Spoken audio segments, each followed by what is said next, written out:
This is the MHS Pawdcast, the online radio voice of Metuchen High School. Hello, everyone, and welcome to a new edition of the Metuchen High School Podcast, the online radio voice of MHS. I'm Eddie Kalegi. After the school announcements and sports report, we'll be talking to our club advisor, Miss Wisniewski, to promote the upcoming Autism Awareness fundraiser here at Metuchen High. Then Josh and I will react to the article, Managing a Busy Schedule for High School Students, courtesy of TimeCenter.com. Before all that, here are the announcements from Josh Hyman. So Thursday night, February 28th, is the Metuchen High School Prom Fashion Show, beginning at 6 p.m. in the auditorium. Prom Girl is offering a 5% donation to MHS as a thank you for hosting the fashion show. Use the code METUCHENPROM2019, all caps, no space, if making a purchase to make a donation to Metuchen High. Friday, March 1st is mid-marking period for the third cycle. And Wednesday, March 6th is the MHS Music Department's Ensemble Night. The performances begin at 7 p.m. Finally, Metuchen High School will be hosting SAT 1 testing on Saturday, March 9th at 8 a.m. That's all for the announcements. And here is the MHS Sports Report brought to you by the Metuchen Savings Bank, serving the Brainy Borough for over 100 years. Our main focus on the sports report today is basketball, and what an exciting GMC tournament it has been. The boys scrounged out a victory in one of their most exciting games in recent memory, holding off Perth Amboy 75-74 in double overtime on Saturday afternoon. The Bulldogs hit 6 3-pointers in the third quarter in a row, might I add, to come back from an early deficit, and eventually pulled out the win in double overtime, with Michael Piavoso, Ethan Leibovitz, and Luke Schleck all eclipsing 15 points. They followed this up on Wednesday with yet another overtime contest against heavy favorite New Brunswick. The Bulldogs saw a 5-point lead with 10 seconds left on the clock evaporate and send the game to extra time, and the Zebras pulled away in overtime, winning 61-53. The season isn't over for the boys, though, as they will play a home game in Central Jersey Group 2 states. The girls used a 32-point first quarter to handily defeat South Amboy 59-15. Chase Clavon led the way with 19 points, while fellow underclassman Molly Maleg added 10. Additionally, production was spread all around for the girls as 11 different Bulldogs scored at least a point. Unfortunately, the girls were eliminated in the prelim round by Monroe. Shifting from the court to the pool, the boys' swim team was victorious in Group C semifinals Friday, defeating Hopewell Valley 96-74. The Bulldogs were victorious in 8 of 11 events as Alan Sia, Alex Liu, and Julian Park all compiled victories. As for the girls, their season in Group C came to a close last week with a 91-79 loss in a hard-fought meet with Point Pleasant Borough. Wednesday night, the boys' track team participated in the Night of Miles at Monmouth University. A great night for the distance runners, who saw 12 out of 14 PRs and 4 freshmen run under 5:10 on the mile. The wrestling team's incredible run also came to an end this past weekend, finishing off their season with a 41-31 loss to Notre Dame. Nonetheless, an incredible season of growth for Coach Keagle's bunch. That's all for sports. Continuing here on the Metuchen High School Podcast, the online radio voice of MHS, I'm Eddie Kalegi. And I'm Josh Hyman. Autism Awareness Month is just around the corner. To discuss that and more, it's a pleasure to be joined once again by our club advisor, Ms. Wisniewski. Welcome to the show. Thank you, Eddie. Thank you, Josh. So we've discussed before how you worked on a high school radio station, but I want to hear more about that. When did you first develop an interest in broadcasting, and what led you to joining the Piscataway High School radio station? Well, when I was in high school, I really didn't have a lot of electronics and stuff at my disposal, so we read a lot and I listened to music a lot. Those were my two passions. The arts, always the arts. Drawing, painting, the arts, music. And when I entered the high school, they had a radio station, so it's something I was drawn to because of my love of music and the arts. And I joined when I was a freshman, and I stayed with it all the way through to my senior year. You've also told us how you were the person who came up and coined the catchphrase for the radio station as well. 90.3, the place to be. Yes. So, do you know what's going on with that radio station nowadays? Do you still, follow up with it? I don't. I've listened. They're still in the air. They have a sister station. They share with Highland Park. And then at times they share with Rutgers. So they actually have their air time is from 2 o'clock, I believe, until 6. And then from 6 to 9, another either Highland Park or Rutgers takes over their airs because they're live on the air. And they still have a slot. Yeah, they still have a slot. So they're ruled and regulated by the FCC. That's pretty cool. I have my FCC broadcasting license. Oh, that's pretty cool. Yeah. All right, so not only do you advise us, but you're also the business advisor for the Bulldogs Bark and the Yearbook Club. So when did you start doing that, and why do you enjoy doing it? I did that because a very good friend and colleague who's since retired, it was her position, and she asked me if I'd be interested in taking it over. Mr. Levy and Mr. Mazza, I respect them a great deal, and they do the creative end, ironically, and I do the business end, and she basically passed me the baton, and I agreed, and I like working with both of them, so that's why basically I do the business end of it. So, what does that job entail? Can you tell us a bit about it? The business end of that is actually really the collections of monies, paying bills, invoicing, getting advertisers, that kind of stuff. It's not the fun end. It's more of the end of collecting and distributing funds. April is Autism Awareness Month. As awareness raises for this more and more common disability, you will be selling shirts this month. Could you tell us about that? Yes, we're selling T-shirts and we're selling zip-up fleeces. The T-shirts we're selling them for $15, and the zip-up fleeces are for $25. We're actually splitting the proceeds, the profits, in two directions this year. Normally, I donate it to Autism New Jersey in the Metuchen High School name, but this year we're doing that as well as the self-contained classroom in the high school.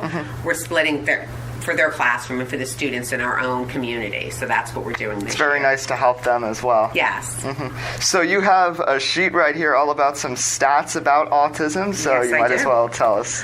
It's actually a condition that affects 1 out of every 41 children in New Jersey. I happen to know that New Jersey has more people with autism than any other state. They don't know if that's because more are born here or people are attracted here because we have more services for autistic than any other state as well. So it's growing more and more every year. The numbers it's actually the fastest growing developmentally disorder in the country. Autism families, they spend about $60,000 a year additional funding to help get services for their children. Yeah. And it's actually, there's no medical direction or cure for it. It's just we basically, the treatment right now is just really educable. It's just academic, like our self-contained, or we do put them depends on the level, but it's more of a social disorder than it is. It doesn't really have a component to their cognitive ability. It's more of a social thing. All right, well, that's about all the time we have. Ms. Wisniewski, it was a pleasure to have you again on the Metuchen High School Podcast. Anything for you, Eddie and Josh. All right. And buy shirts.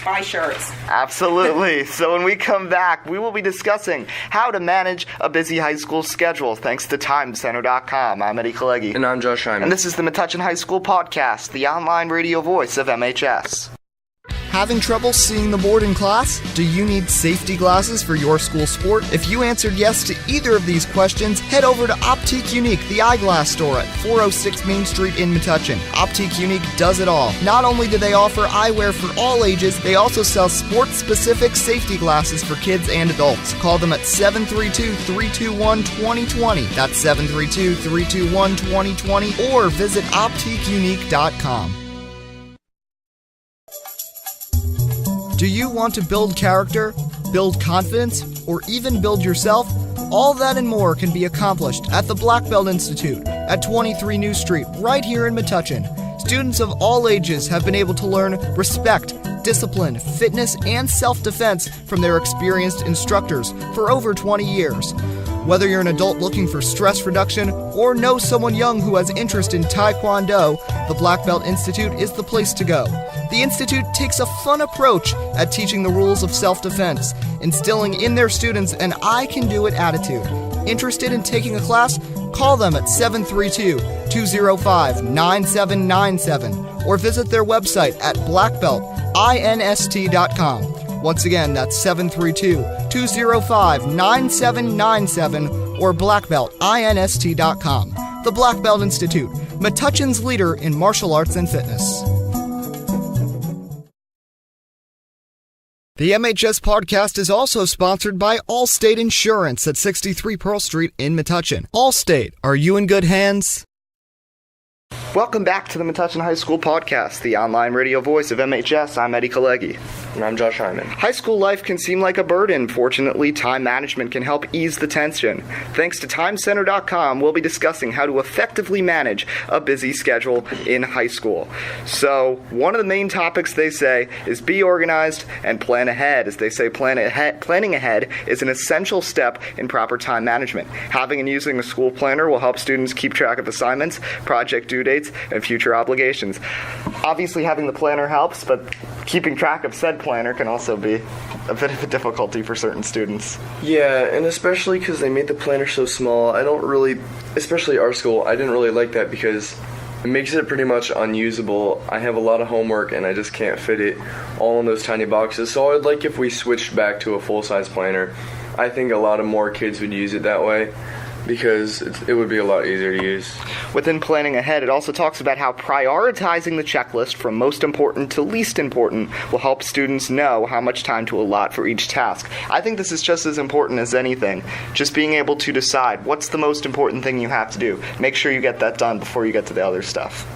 Yeah, I would say that's really important because a lot of people, they might be doing work, all the time, but it might not be what's in front of you. You might be working on the two-sided worksheet when you have an essay due in 2 days. So you not only do you have to plan your time, you have to plan what you're going to do at that time, and that's also really important.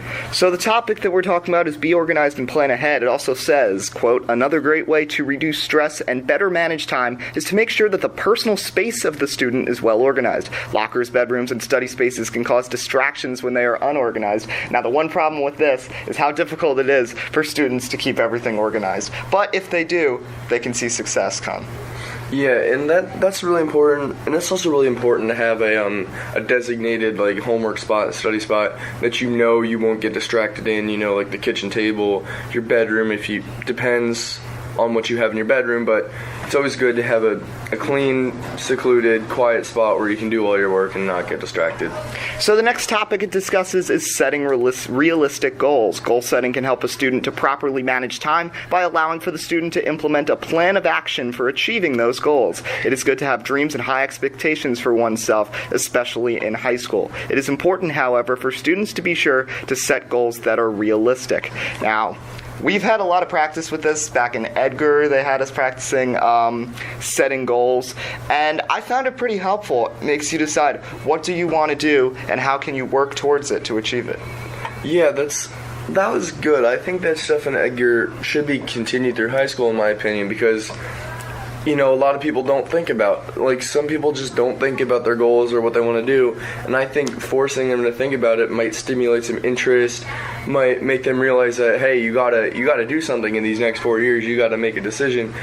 And it also is important to set those realistic goals because, if you set something that's really crazy or really ridiculous, you're never gonna get it, and you're gonna feel like whatever you try to do is not going to amount to anything. So it is important to set goals, but also set goals that you will be able to achieve.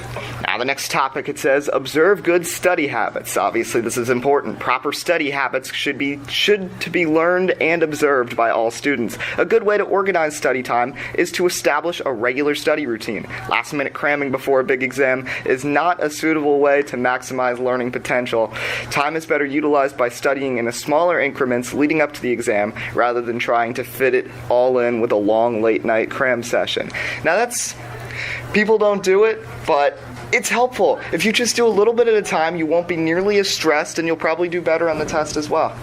Yeah, definitely, and because it usually takes a day or two studying to actually remember everything. If you just cram the night before, 15 minutes before, you're not going to remember it. If you do it 3 days before, then 2 days before, then 1 day before, then you will remember it, so that's important. Now the last topic is mental and physical health. In order to maintain effective time management and reduce stress, it is important that students take care of their mental and physical welfare. It can be very hard for high school students to balance academic work, extracurricular activities, as well as a social life. All of those areas are important in the life of a student, and time should be allotted accordingly for each. So while you do want to dedicate time to school, you have to be able to find a balance. You have to be able to extracurricular activities, also work if you have a job, and obviously a social life. You have to find a way for it to all mesh together, and prioritizing, scheduling things, deciding what's most important and least important, they all go hand in hand to allowing this to happen. Yeah, definitely. Your life can't be all about school. If that happens, you're just going to get stressed out. You're just going to go crazy. You have to take breaks if you want to be successful, because you have to give your mind, you have to give your body a break from all the stress of school. And I think that's really important. I think it's really important for everyone to be involved at least in one extracurricular activity, whether that be a job, a sport, club, like religious school, whatever. Mm-hmm. You know, it's always good to get that break from school, even if it's not that much. Absolutely. Well, that's about all the time we have. This link is in the description if you want to read more about this article by Nicholas Marie.